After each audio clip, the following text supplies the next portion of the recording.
Segunda de Timoteo 2:22, huye de las pasiones juveniles, es el versículo más utilizado cuando tenemos que dar consejería bíblica en el corte sexual. Pero al analizar profundamente más en el griego, es curioso que no va tan enfocado en el tema sexual. Este versículo también lo utilizamos muy mal porque no lo aconsejamos completamente. Huye de las pasiones juveniles solamente. Pero el versículo dice un poquito más. Termina ese hermoso versículo con: sigue la justicia, la fe, el amor y la paz con los que de corazón limpio invocan al Señor. Veamos una pequeña revisión al griego. La palabra utilizada para huir, traducida al español huir, también se puede utilizar para fugar, por lo que daría a entender que Timoteo o bien estaba metido en pasiones juveniles o bien estaba siendo tentado a caer en aquellos. Pero por el contexto vemos que en el versículo 16 se hace un llamado a evitar cosas, en el 23 a desechar cosas, por lo tanto, cuadrando el contexto, queda con la primera, huir. No es lo mismo el ladrón huye de la policía a que la policía atrapa al ladrón, lo mete en la cárcel y él se fuga. Es muy diverso. Ojo. Luego sigue huye de las pasiones juveniles. Las pasiones en el griego es epizumía, que habla de codicia, concupiscencia, deseos fuertes y pasiones. Por lo tanto, da a entender que no es solamente un tema sexual como lo asociamos siempre. El comentario más acertado, lo voy a leer, es el de la Biblia MacArthur, que dice que no solo se trata de meros deseos sexuales ilícitos, sino también de lujurias tales como el orgullo, el deseo de riquezas y poder, los celos, la promoción personal y un espíritu argumentativo, que es una característica muy típica de los jóvenes, aunque no olvidemos que cuando se refiere a juveniles no va enfocado necesariamente a los jóvenes.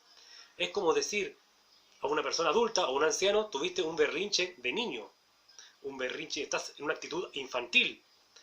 O cuando vemos a una persona infantil, un niñito, y le decimos: eres un viejito chico, como se dice acá en Chile. Estás teniendo actitudes de una persona muy mayor.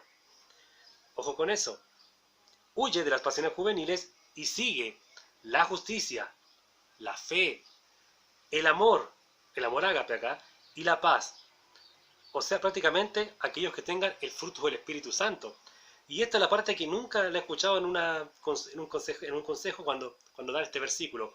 Con los que de corazón limpio invocan al Señor. O sea, los que son similares a Salmo 15, a la mujer virtuosa de Proverbios 31, al varón de Efesios 6.